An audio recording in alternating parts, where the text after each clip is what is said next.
Welcome to the Latin Wealth Podcast, a podcast dedicated to educating the Latino community about entrepreneurship, investing, and business.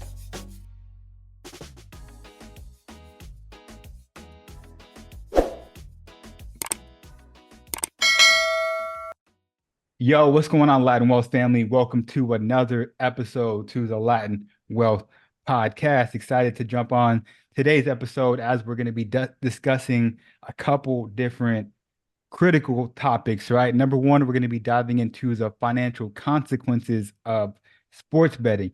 If you guys know or you don't know, apps like DraftKings, FanDuel, PrizePick have become very, very popular in the recent years.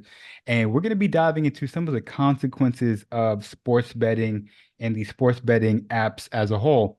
In addition to that, we're going to be also looking at President of El Salvador, President Bukele, was meeting with Elon Musk at the Tesla headquarters to discuss AI and the future of humanity, which is absolutely crazy. He's making moves. He's coming to America. He's wanting to know about what's going on out here. What's next?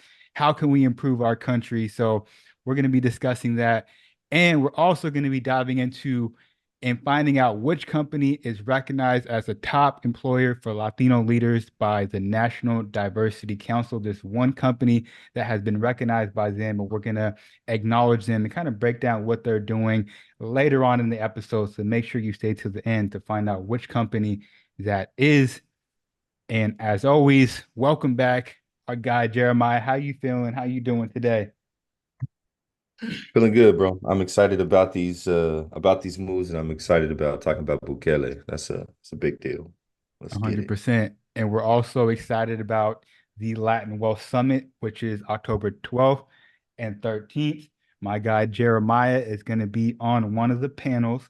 So everything that we talk about here and, you know, the game that you guys get, you'll be able to get it from him in person or virtually. All right. So there is no excuse. If you want to fly in, if you want to come in, we got people coming from all over the places to this event. So if you want to be in the room with other like-minded Latinos, there's no excuse. You got a place, a home out here in Dallas, October 12th to 13th. If you can't make it out, it's all good. We're going to have a virtual option as well.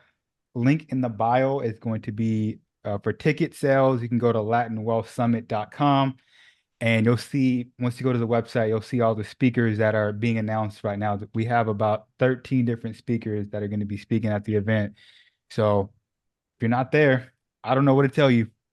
You know what though? I didn't want to do the shameless plug, but since you did it wasn't shameless because it wasn't me, it was you. So okay, Right. cool. Good. Yeah. No, yeah. I mean, Jeremiah's going to be there. It's going to be a vibe. He's going to be on a panel discussing finances and how to improve your portfolio and the whole nine. So it's going to be, I'm telling you, y'all don't want to miss this. So link in the bio to check that out. All right. So let's discuss President Bukele and Elon Musk. President Bukele visited Tesla's headquarters to meet Elon Musk and to discuss the role of next generation technology, such as artificial intelligence, and shaping humanity's future. And they met on September 21st. And Bukele, he's pretty active on Twitter and X. He posted a video showcasing his visit to the Tesla Gigafactory in Austin, Texas, where he met with Musk. In the brief clip, Musk welcomes the president and gives him a tour of the facility.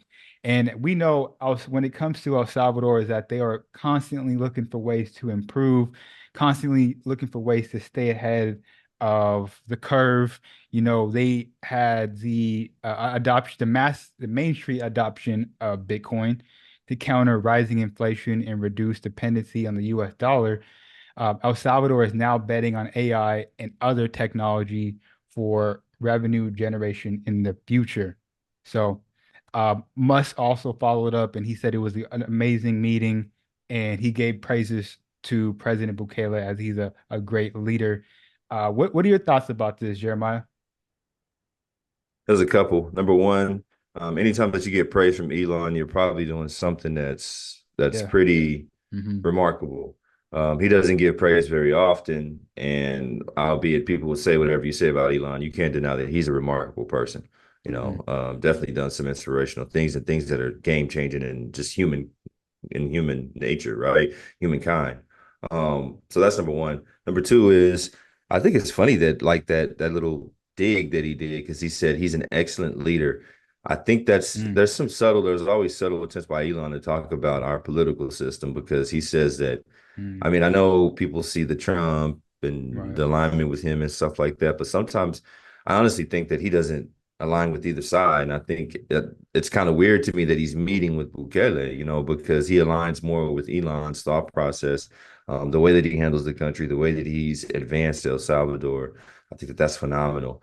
And I almost think that he's like, hey, can you teach some of our leaders here what you're Mm, doing there mm, on a grand scale, right? Scaling it. So I think it speaks volumes to Bukele's resolve and what he's done for El Salvador and what he's looking to do for the future. The fact that he's meeting with Elon Musk, because that's seemingly that's got to be a hard thing to do, right? We don't know mm, very many people that can meet with right, the world's richest person, right? right, And they weren't talking, I'm sure they were talking about economic policy, but they were talking about things for the future, AI, things that mm, are going to help the country, El Salvador, and help just, like he said, humanity grow mm, and expand and how El Salvador can be a part of that. So I think on our last episode when we talked about Bukele, we were talking about some of the future things, and that was mm-hmm. one of the things. Remember, we said if he could bring in larger corporations and get those factories and stuff. So We're just it just aligns to what we said in that episode. I was just gonna say, they were talking about, hey, we got the volcanoes, we got natural resources. Why not bring a Tesla factory or bring some of your companies out here to El Salvador? Yeah, and I was thinking about the other day. I think last time we talked about it, I was talking about carbon capture. They're like, Hmm. what does that have to do with anything? Well, the ocean, if you can take lithium out of the ocean, lithium's using the car batteries and stuff like that. Hmm. So obviously El Salvador is it's not a peninsula, but it's surrounded by on both sides, right, by ocean. So you got plenty of water. You get that thing going and get it moving. And next thing you know, El Salvador is up, rising even higher in the ranks, even higher than they already have, because they've been doing phenomenal economically. Yeah, 100%. And I think, again, I think you said it earlier, say what you want about Elon Musk and these different people, but it's the radicals that push humanity forward. It's the radicals that push the limits of technology and whatnot. When you have somebody, and I think President Bukele is a radical in his own sense as a I as agree. a as a leader, right? So I the agree. two of them meeting together and getting in one room and discussing like how can we improve, our society and your society as well. I think I personally think only good things will come out of this meeting, and I think maybe 5, 10 years down the line, we'll be looking at this like as a historical moment. Like, yo, Sure. they got in the room together, and this was the fruit of this conversation. Yeah, just imagine, 5, 10 years, we were talking about the expansion of everything. So just imagine in 5 or 10 years, major Tesla, giga plants down there in El Salvador and having that access. Elon Musk does well for him, obviously, right? Gives him access in Central America and in the Caribbean. But also think about it's right there, not too far. It's closer to Panama. That's international shipping that makes it easier. It's all the way across the board. It's a solid decision. And I'm excited about it. I hope to see some more stuff in the future. Yeah, and I love that, like you said, Elon Musk said that he's a great leader. And I think what makes a great leader is somebody that can first be a great follower, someone that can be a great Agreed. student, right? Yeah. And President Bukele is obviously doing that. He's going into the United States, he's learning, he's picking Elon Musk's brain, he's trying to figure out what we can do better to improve, and probably for him, how he can be a better leader. We mentioned that he did a interview with Tucker Carlson, I think it Tucker is, Carlson. Hmm. and he pretty much broke down the whole US economy and our whole system, how it works, right? So he's a very intelligent person, always definitely someone that looks like he's always looking to learn and get better. Yeah, I wish that he could give some of that insight to our politicians because when I hear him speak it's very clear, right? Hmm. There's no ambiguity, there's no like it's not confusion. It's like, hey, this is how this works. It's strange because I listen to these debates and stuff, and I Come don't on, know bro. Hey, I'm just saying, I don't know if either No, side is understands the economic policies and stuff the way he hey, does, which is weird to me. I agree with you. It's a lot of finger pointing, and he and we keep bigging him up, but I just think he's doing great things. He's taking Almost definitely. responsibility. He's going into other countries and doing deals with them, and trying to take that step forward. I feel like it's a big improvement as well for Latinos in the economic space because you don't see us or think of us immediately Hmm. inside of that space. But now with this alignment with Elon Musk, you may begin to, you know, that thought process. Well, they do have Bukele, and that's where it starts, having that first leader that can go step forward to the, onto the table and have a seat at the table and having those conversations, and then you go and bring it to the masses. So shouts out to him for Yeah, sure. shout out to him. As we were talking about finances, sports betting. Is it time to rethink? Is it time to reel it back? Are we, what are we doing, right? You bet. Uh, you said what? You bet. No, Okay, I no, don't need I don't either, and by the way. we'll get into it. I mean, since you asked, look, my thing about the sports betting and this whole thing is the only person I'm gonna bet on is myself. That's And it. I'm not just saying that to be No, motivational, but that's how it. can I put my money into, and people, I've seen some crazy things where people are like, oh, so and so's gonna have a good game today because his mom's birthday is today and his mom's gonna be like, there is no way. I don't know, man. But yeah, it's I'm crazy. with you. I'm gonna be honest, I've never gambled a day in my life. I've been inside a casino. It smells like cigarettes. It's It's just not my horrible. vibe. It's horrible. Yeah, no, I'm with you. I've never bet, and I would never bet any of my money on anybody. I'm betting on Yeah. myself. I'm with you. But Yeah. Okay. So when it comes to your finances, sports betting may be one gamble that you don't want to take. As we mentioned, DraftKings, FanDuel, PrizePick, you probably have seen commercials. You probably have heard podcasts where they're sponsoring, and they're doing a phenomenal job of growing as a company and marketing their company to people to use their platform. I'll give them that, right? But people who are betting are more likely to increase their spending and shrink their investments. The consequences are the biggest amongst people who are financially vulnerable, right? mm, And what's worse is sports betting is evolving to a way to where it can be one of the most addictive form of gambling. So let's dive into some numbers and the financial consequences of sports betting. So far, sports betting is legal in 38 states and in the District of Columbia. Revenues jumped, growing 30% to $7.56 billion year to date, which is, again, it's a massive industry. It's growing. But what's the problem? What's the problem with this, right? Sports betting is increasing the number of times household overdraws their bank account. Number one. Number two, this is insane right here. For every $1 deposited into online sports books, those households reduce their investment allocation by $2. So every $1 that's going in, $2 is coming out every time, right? Bankruptcies, debt collection are a huge increase in the states that legalize sports betting. Again, I've never been the one to bet on other people. And not only that, I just know my personality. I am super competitive. I'm the type of person where I'm playing basketball with you. If I lose 5 times in a row, I'm going to keep playing until I win. And so I can only imagine if I'm at the slot machine, it's going to be very ugly. So I'm not going to even do that to myself. So I think the last thing I'll say, and then Jeremiah, you can jump in, is it's scary how much access we have to just whatever nowadays, whatever type of pleasure, whatever type of dopamine, whether it's, porn or whether it's sports gambling, it's like it's all at the tip of our fingers. And, there's ways to get around it to where anybody can have access to it. and that's one of the biggest issues. I mean, we look at the people talk about it all the time. America itself, it just begins to corrode, right? From the actual basis or foundation of it. The foundation of America has always been a family, right? The will to fight, to innovate, and these type of things. And there's nothing against that. And there's nothing against having the freedom to do as you please. But I feel like certain states had legalized gambling, casinos in certain states. That's where it should have stayed. Sports betting for the longest time, it's prevented people from getting to the Hall of Fame. It's caused massive, just amounts of scandal inside of professional sports.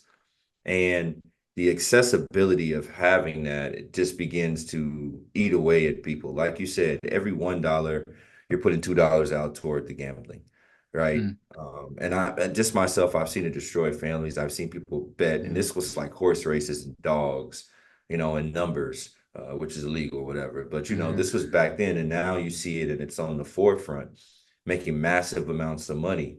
Now, here's the craziest thing. What you read and what is in that actual article is the fact that the most vulnerable of the Mm. population are actually putting their money into it. So it's not the multimillionaire, the multi-billionaire people. Why? Vulnerable. Because the decisions that they make and the things they do with their money, it propagates more money. It creates Mm. more money. It creates better spending. It's creating more money, right? So you would think, hey, they could pour money into this, but they see it as futile. It's not Mm. something that they would want to do with their money, right? Because my money needs to make more money. I And value who my and money and asset. not to cut you off, who's Yeah. typically the financially vulnerable people? I Who's mean, that that's black demo? and brown. Yep, there it is. Yeah, it's black and brown. And so it's us seeking to, it's the same ones of us that play the lottery all the time, right? Um, with those odds, it's the same Mm. group of people. And so we're seeking to get rich off of actions of other people and Mm. not off the actions or thought process of ourselves. Instead of elevating ourselves and coming up with that idea or putting in the work ethic with family members or creating something that's going to create a long-lived legacy that's going to create financial freedom, we'd rather hit it quickly, Mm. right? And it's a microwave society, and that's a mentality that we've started to integrate into our society and our culture, and it's horrible. Mm. And I know a lot of people, we talk about the Islamic states and stuff like that, but a lot of the reasons why they don't do these things, the alcohol, all these other things, is because it starts to corrode, your Mm-hmm. culture and you as a Mm. people. So Mm. we see the national debt continues to rise. We see credit card debt at an all-time high. And this is part of the reason why.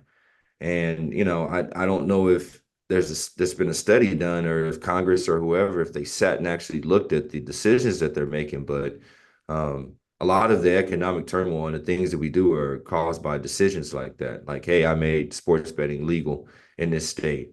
The next thing you know, now everybody is defaulting on their house loans and their cars and things and that's because that money is now going toward gambling. Mm. So it's just a thought process. We're not here to condemn Not at anybody or all. anything. We're not judge and jury. You're grown. Feel free to do as you please. But I'm with you, Chris. I've never betted. I will never bet. That's not my thing. I think the most, and people, now I have had people come back and tell me what you think about this. I've had people that come back and they say, well, Jeremiah, you put money in the stock market. This is true. But Mm. there's rules and regulations, and there's also governances, right? That oversee that say that, hey, if something egregious is happening, Mm. we got to give these people their money back. If an Enron happens or something crazy, right, then there's overseers to say, hey, that can't happen. We got to make sure that things are made right.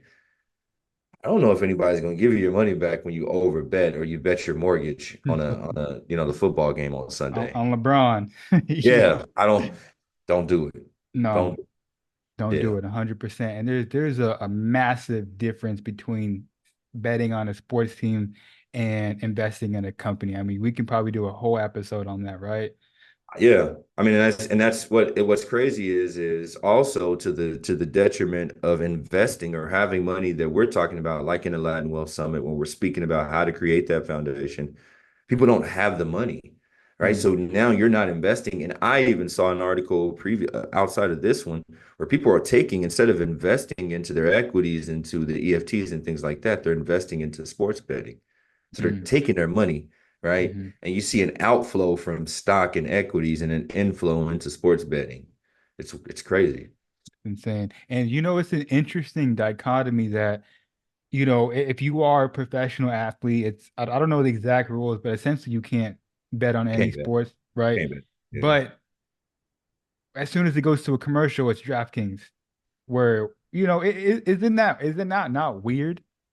in my No, it is. opinion, And like it's, so, so isn't it this even weirder that these guys that LeBron is on a DraftKings commercial?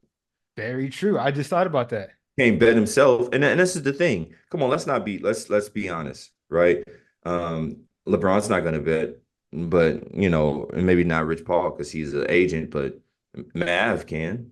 There's Yeah, other people that can bet do these bets for you. So it's not play actually preventing anything, huh? for sure. I was just gonna say players that are at the bottom of the roster and they're trying to figure out, their life. And come on, I mean, we seen it recently. Somebody he got banned from the league, but how many of the players are actually doing this? Where they're going from city to city, with families and whatnot. They don't know if their contract's guaranteed. Yeah. It's gonna happen, you know. I mean, I'd much rather, take a sit down with those players and the money that they do have, they can take it and even within a year if they invest that properly. Look at the gains that we've gotten Mm. in Nvidia this year, right? And there's other actual stocks and equities out there that have just grown phenomenally, right? So if you just took your money and put it into something and just let it sit for a year, then you'd get more returns than you would putting it or, trying to run behind betting. But 100%. it's crazy. Yeah, crazy. So look, again, we don't want to tell y'all what to do or shame you guys. I mean, I guess everything in moderation, or just know, be aware. I kind of would like to shame him a little bit, but okay. Go ahead, go ahead. No. You're right. You're right. See, Chris is the better half. You know how you have the angel and the Yeah, yeah. devil. I'm over here, and Chris is over here like, no, bro, just so no, we won't shame you. We won't Yeah. shame you. Be responsible. What do they say? Drink responsibly. Honestly. Bet Yeah. res Yeah. Anyways, last thing, we're gonna dive into this real quick. We mentioned that there is a company that was recognized by the National Diversity Council for its commitment to cultivating Hispanic talent, and that company is Crowley, right? So Crowley is a privately held U.S.-owned energy and logistics solution company serving commercial and government sectors with over $3.5 billion in annual revenue. So you must be wondering, okay, how are they serving the Latino community? What are they specifically doing? They have prioritized actions to empower and support Hispanic employees throughout its operations by developing and establishing various resources, including employee-led business resource group, professional development opportunity, community engagement activity, and they also established a Hispanic business resource group called Mi Gente that aims to promote cultural exchanges and provide educational resources for the people in that group. So yeah, pretty amazing. More than just check boxes. A lot of these Yeah, companies, when they very had intentional. DE&I, what they did was just check a box, right? There was something Mhm. that they listed so they could check that box. 2020 kind of saw the rise of that with the Black Lives Matter movement and those things. You saw that increase and grow, and so people started to focus on DE&I. A lot of companies have cut those initiatives since then, but it's good to see that a company of that magnitude in the billions of dollars of revenue is focusing on understanding that, hey, it's a gumbo, right? Mhm. Like a work environment or a company is just a gumbo. There's all different types of things and people that are mixed into it. And when you recognize and highlight, right, the strengths of all of those various people, the company gets stronger. So that's 100%. solid to them. I also saw that a few of their executives and on their chairmans, I went in and I was looking at it. A few of their executives are actually Latino, so Mm. that's good. They're not only just talking about it, they actually have people of us, right, and of color in those positions of power that can dictate and give the perspective of, a Latino in that space. So shouts out to them. Yeah, huge shout out to them. This is very intentional. This is the first time I've seen a company like this with this many initiatives and resources. And ultimately, you said it, as they empower their employees, as their employee develops, their company's always it's going to be empowered. It's going to grow. It's going to become better, right?